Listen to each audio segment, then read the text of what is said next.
Okay, so I'm gonna try putting this where.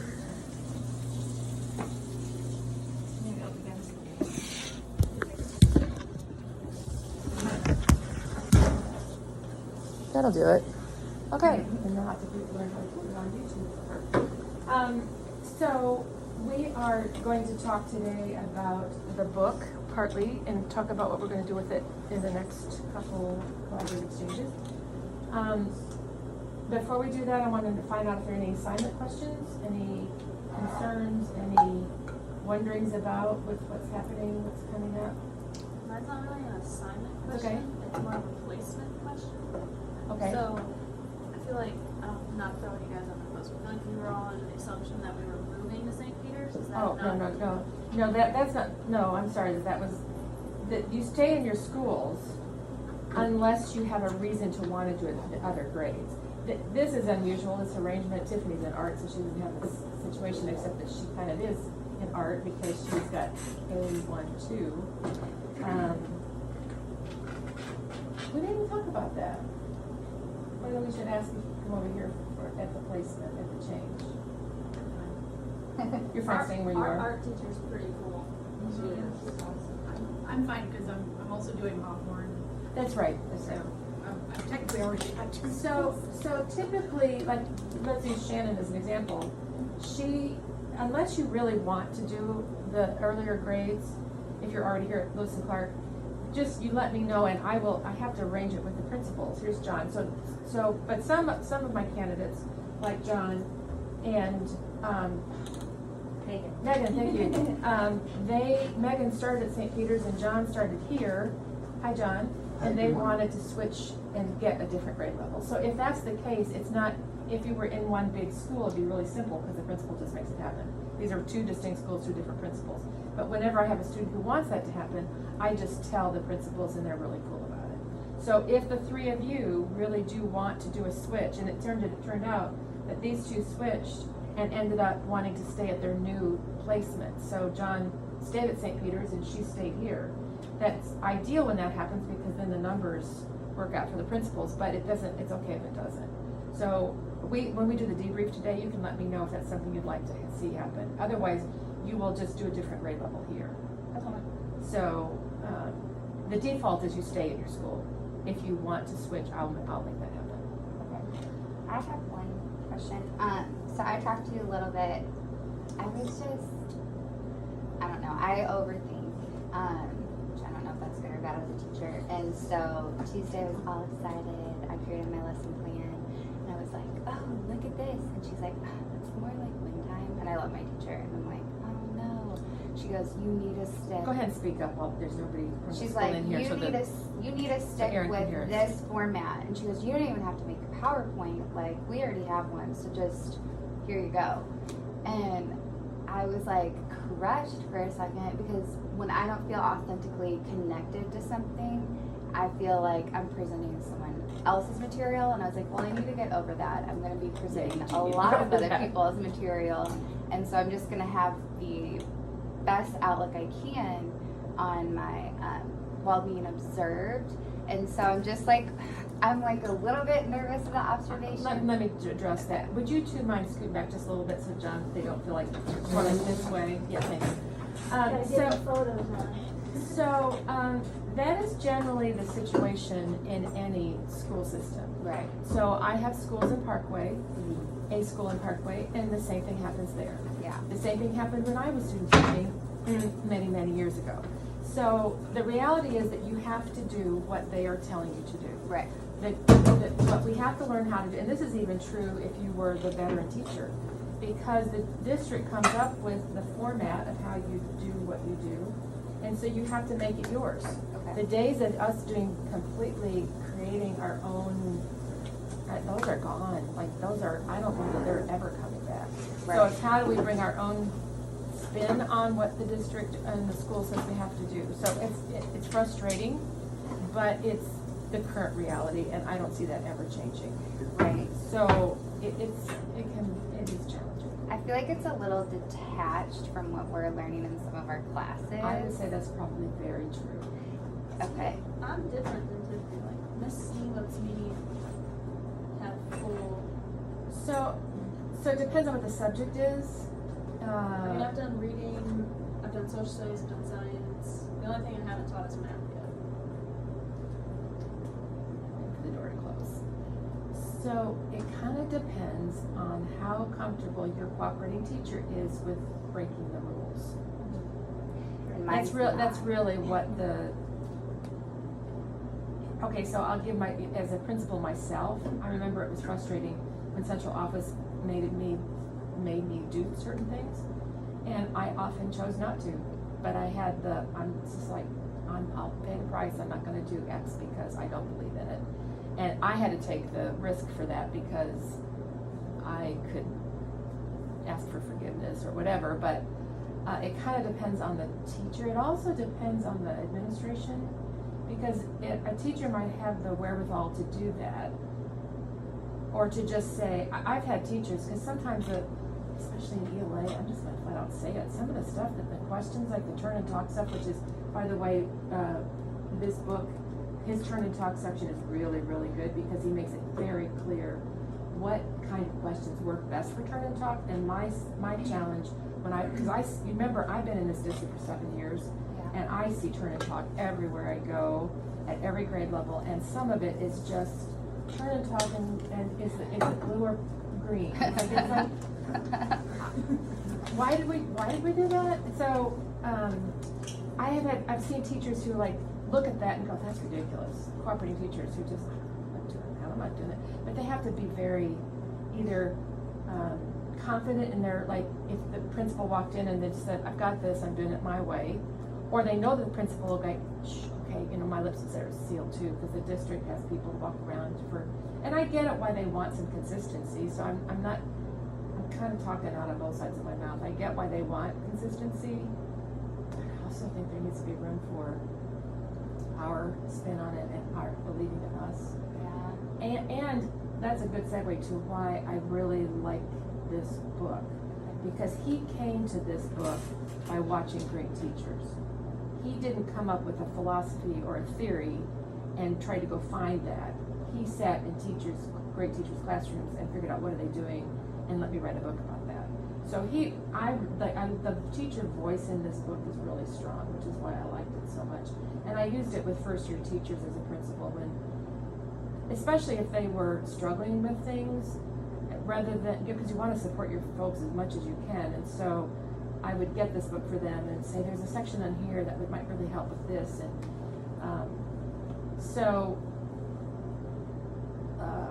yeah. Did that help?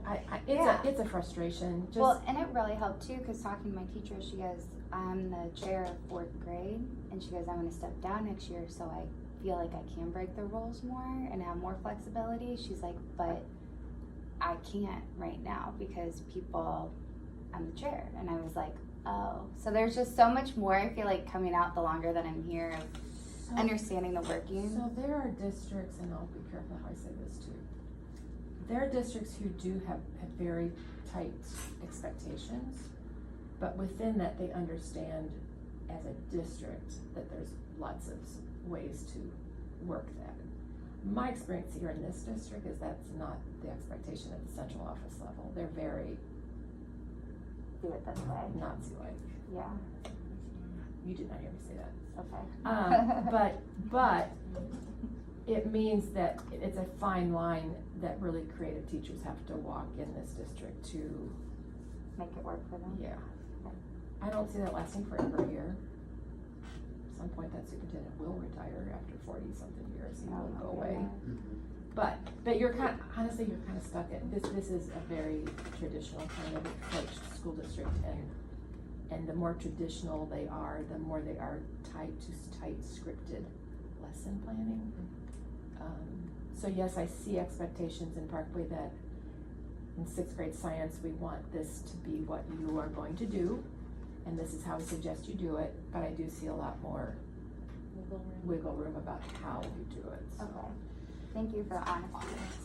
Don't get me in trouble, don't repeat. But I feel like I owe it to you all to hear what I think about things. And while I'm on it, and nobody's in the room, that's the challenge of meeting these kind of rooms, is that SPED, way special ed is done at Fort Zumwalt is unlike anything I've ever seen. There are way too many paras in these schools, like way too many. It used to be a para. But my experience has been a special school district in St. Louis County schools, and their response to a child's needs at an IEP is, that's only one of many things that we can do for a student. And it's not the first thing we try. My experience here is that that's the first place people go. Okay. Oh, we'll just get them a para. Oh, we'll just get them a para. The only reason I feel like I need to, I almost every semester I say this, because if you go to other school districts, you are not gonna see nearly as many, and you're gonna wonder, why were there so many? It's just because, and I have a friend who's actually, she's in one of my schools, but she's the psych examiners over at her school. And I asked her that one time, why are there so many here? And she said, because years ago they started doing this, and they've created a monster in Fort Zumwalt. So what happens, the parents show up at IEPs and they know that there are already 14 paras at Progress South, so well, I want one too, because they think that's the best thing for their child, and often it is not the best thing for their child. It's too dependent. Yeah. So I just want you to, if you get hired other places, just know that that's not, you're not gonna see that very much. Okay. Yeah, so anyway, so let's go to this book. So one of the things I want to try, and I've actually been around, I have so many schools that I've done twice as many, I've been a second observation before I got to my first year at the school. But instead of, even though he talks about, he doesn't suggest you use it chapter by chapter and to do it, go from the beginning to the end. I tried that a couple years ago. It's very challenging to get through this whole book in an entire semester. So what I'm going to do is ask that the next time we come together is that you all pick a chapter, one that just looks interesting to you, read it through, and it's techniques. It's not, they're examples of different things to try. Come and share with us what chapter you did and what it is that you want that stood out to you or something of interest. I want you to sort of sell it. Meaning, because we're going to do this twice. So I want Megan to, if she talks about chapter 11 and there's something that you hear from chapter 11 and think, oh, that sounds really good, I think I'll do that the second time. So I want you to find the ones that speak to you. I can tell you that having done the whole book once a couple years ago, the reading chapter and the writing chapter are very frustrating for our students because of what we just talked about, because it is so scripted. And his suggestions are things that, oh, there's no way we could do that. Well, maybe you could when you have your own classroom and you can close your door. Okay. So I would suggest you still look at those, but just know that you might feel like, oh, I can't, I would love to try that, but I can't. Does that make sense about how we're gonna use it for the next 2 times? Okay, so for today, I just wanted you to read the sort of the setup, the intro. So what stood out to you about this book? Just the intro part. Well, I was looking at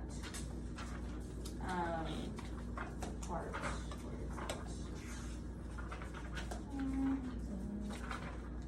The part about teachers and the advice they get, and I think that. What page you on? 6? It's 6, yes, and that I think that rolls back around to the conversation we were just having.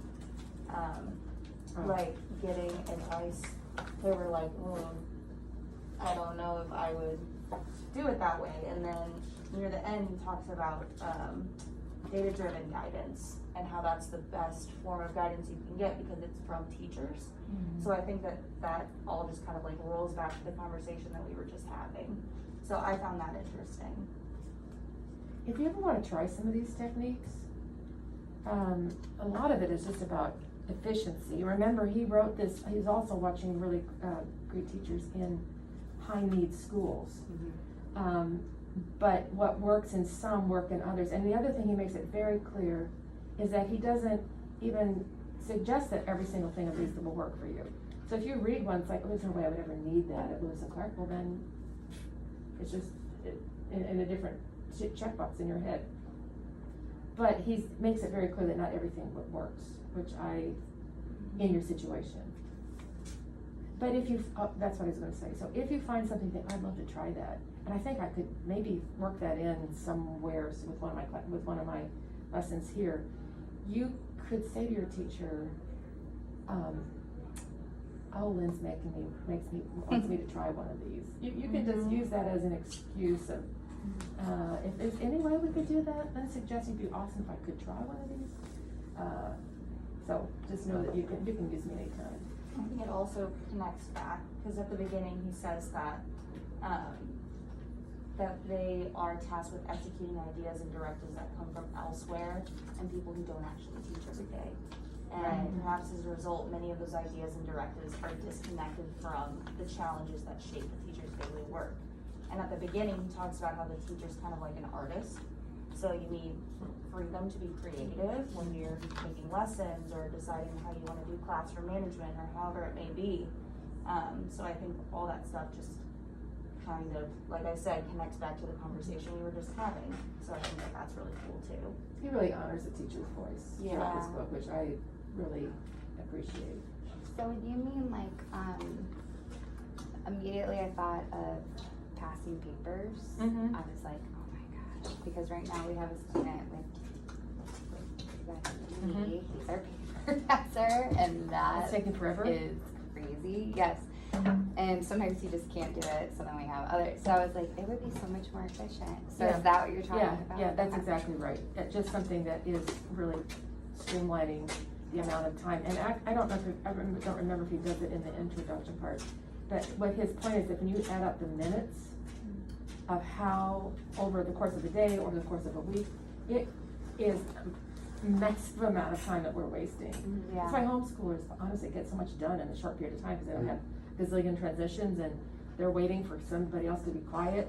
And actually, Tiffany, this book as an art teacher is really helpful because so much of it is around efficiency of using your time. Yeah. What else stood out to you? Remember, next time you come, you have to talk, so you can practice it right now. I realized I read the wrong one. I read the first one, not 2.0. Oh, that's okay, that you Okay. know what? Okay, so his first version, you mean? Yeah. It's actually okay. It won't Okay. line up I don't know that the chapters line up exactly. I don't remember. But he added more techniques to this newer version. Yeah, I it's think like the first 49 one- versus 62. Okay. So it's okay. I found a free PDF of the book. Yeah, well, I go with free. It's all right. If we were doing it when I did it before, every chapter by chapter, but it would have been really not More possible. problem. But you're fine. But what stood out from what you did read?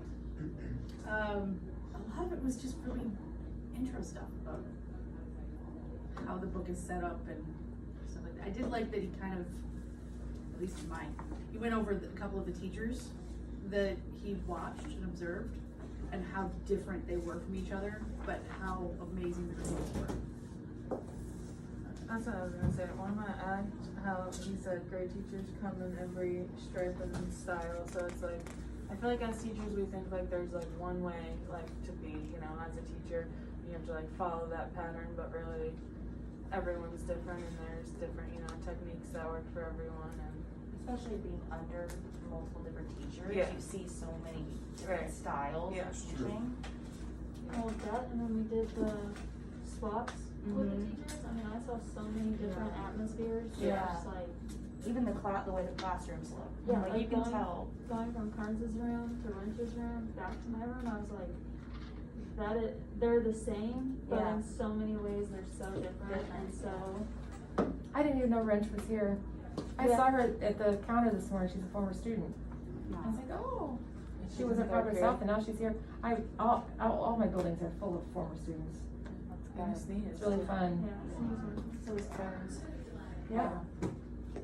So many that I almost have to, oh yeah, you almost forget it's been so many years, and they're just part of the staff now. What else? He talked about how like that one teacher was like one of the best teachers in her whole school, but she got the kids late 3 times from recess, and that's all that was mentioned on her like report or whatever. Oh. And then she just like threw it away in the trash can. She's like, really, I'm doing so much for my kids, but I'm late by a minute 3 different times. Like, you gotta choose what to focus on. Yeah. Kind of.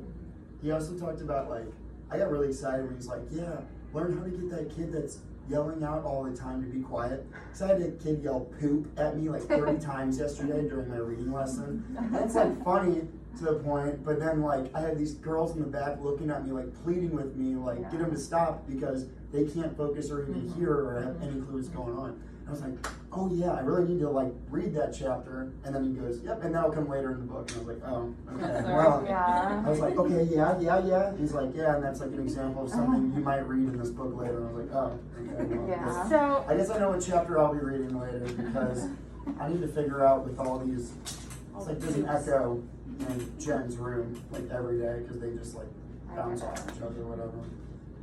so I'm glad you said that the way you said that, because even though the chapters are here, you might, the way he's named the chapters, it might be unclear what it is I'm looking for, because he's just listing the names of the techniques, and if you don't know what you know what call and response is. Actually, number 7, I'm just flat out saying chapter 7 is a really good chapter. All of the ones under classroom culture, systems and routines, number 10, 11, they're all good. But if you just looked at what's radar, be seen looking, you don't know what those things mean.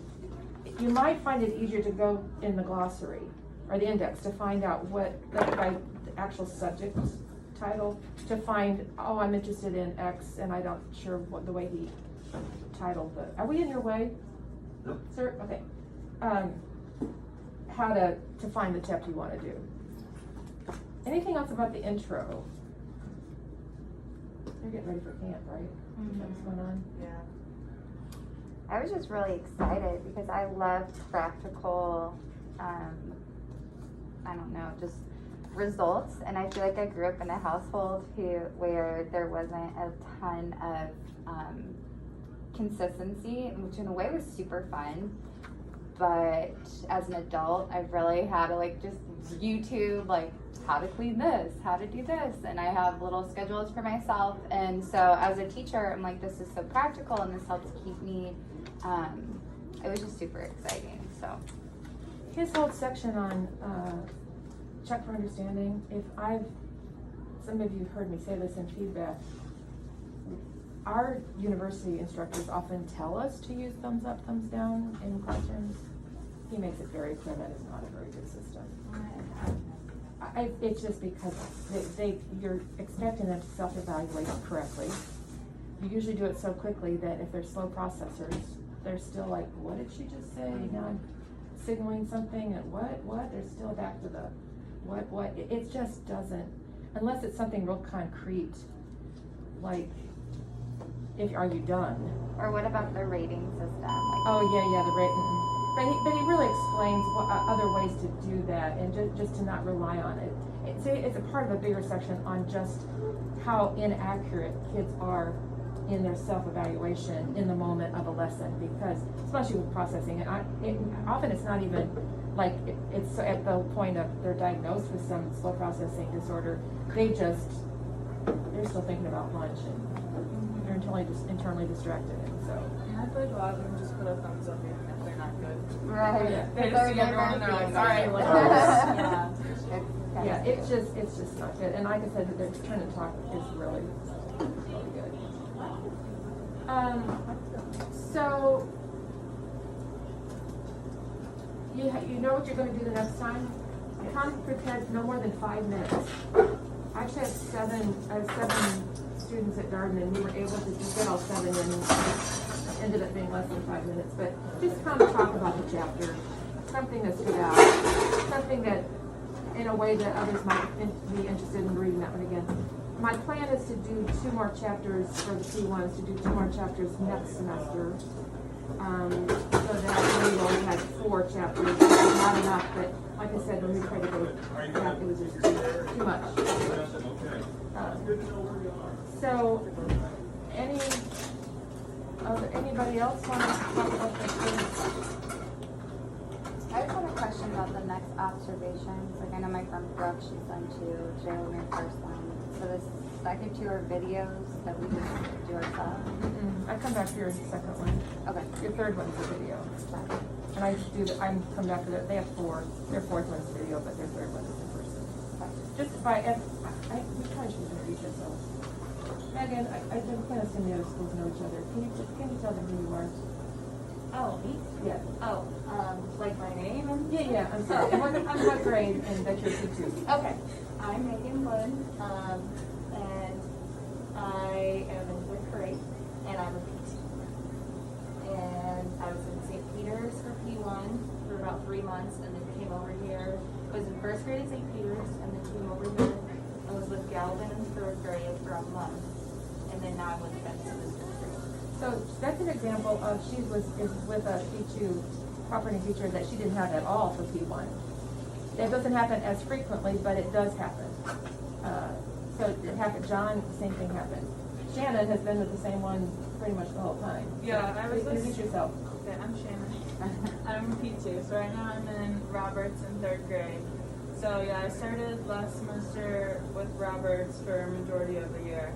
And then I switched to SNE just for like the last month, I think. Yeah, not very long. But I did go 3 days a week because I had makeup some days, so I got a decent amount of time with her. And then I decided to go back to third grade, so. I requested fifth grade, so if you at any point are like, I want to do this particular grade, they usually make that work for eighth grade. So. I'm Tiffany Schmidt. I'm P1, and I'm over at St. Peter's with Rebecca Ferris in the art group. Next semester, I'm gonna be going to Rittner High School. So completely different school. Yeah. No idea who my cooperating teacher is going to be.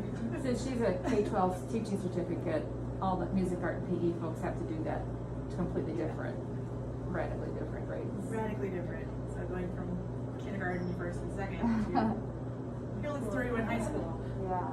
Where you don't know anyone or anything. However, art and music people love me at the high school level, so there's that. Yeah. I get to do sophisticated art up there compared to what first graders do. And they choose to do it a lot of time too. They want to. Yeah, we were talking about that on Tuesday, where, It's an elective rather than a Requirement. yeah. So you get kids that really want art rather than kids that are forced to do art. Yeah, yeah. I loved art at all levels, but I wasn't very good. I'm John. I'm a P2. Right now I'm over at St. Peter's. I'm in the 2nd grade class, Jen Marino's class. Last semester for my P1, I was in Katie Horman's class. Is that who you're in right now? Yeah, she's great. It's really like, I'm seeing a whole different world over there than I did over here for sure. Like K1, 2 is, you wouldn't think it'd be like that different than 3, 4, 5, but it's a lot like, it's way more behaviors, way more behavior fixing over there, a lot longer leash with a lot of these kids. Like you just let them get away with a lot more than, like if half these kids were in Katie's room last semester, she would have just like been on them immediately, but that's 4th grade accountability compared to 2nd grade accountability. And I'm really glad that I did switch just so I could see both sides of like that same coin kind of thing. Also, I didn't want to like only get like shoehorned into only teaching 3, 4, 5, so that's why I switched over for my P1 so I could like say, hey, I've done primary, I've done upper level, hire me for whatever you guys want to do. So, but because of the arrangement here of the K-1, 2 at the school and the 3, 4, 5, what happens is it's like a hothouse over there of behaviors because a lot of the kids are coming in the door who've never had any special ed, and so they've undiagnosed some things. I'm not a fan of just throwing diagnoses on kids. I'm not that kind of person. But there are a lot of kids who would have benefited from some early childhood interventions and because they were in home daycare or didn't know that they had access.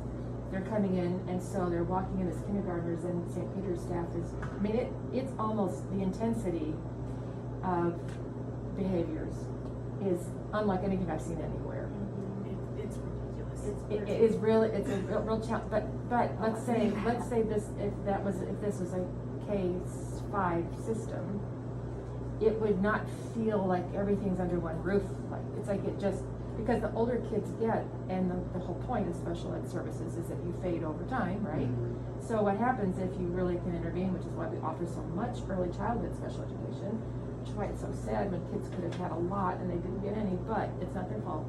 So what happens is as they get older, hopefully they're getting more self-reliant and able to make their own accommodations internally to pick up on the things that they can do themselves.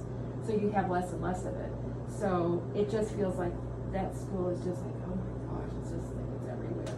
It's a challenge, for sure. For sure. It's also a big challenge going from 2nd to 3rd, because then they do have a transition of schools. It's like a whole nother school. Yeah. I had 3rd graders sometimes, they'll see me over in this school and they'll go, I know you, why are you over here? And it's like they don't even think about, Yeah. for them, It's a Yeah. brand new school. Yeah. I saw you in second grade. So, thank you, John. I'm Rachel. I'm a P1. I'm in third grade with Ebner. And I don't really know, like, I don't really care where I get put for on like October 24th or whatever. But I will definitely be going back to Ebner's room. I love third grade. I love Ebner. And the class is just like great. I just love them so much. So I definitely want to go back. I'm Morgan. I'm P1 in 4th grade with Miss Sneed. I really don't want to go to 5th grade. I've already kind of been in there a little bit. And I don't want fifth grade. it's just not my vibe. You need to know that, I love middle school and fifth grade is pretty much middle school. You need to know that so that you don't take a job when you know it's just like, this is not gonna work. So don't apologize for Give you saying props it. for that because I see you teaching and you're killing it in there, and I'm just like, kudos to her because I could not do it. Love 4th grade. This is like my first time being in a 4th grade classroom. I've been in 2nd, 1st, 3rd, all the way up, but never been in a 4th grade room, and I love it. Good, I think it's gonna probably be my P2 spot. good. So. I'm Tiffany. I'm in P1 with Mrs. Foreman, and I think that I would like to go to 5th grade. I subbed for a 3rd grade class, and just the 12 months difference between that and 4th was shocking to me. I like my kids a little bit more independent, so, but I like 4th grade. Good, so I'm hearing you three say that you would be happy just to stay here and not go to St. Peter's for the second part, okay? Okay, that just makes it, in my head, what I need to do, okay. All right, anything else good for the cause? I will let you all go. I will see some of you today and have a good one. All right, thank you very much.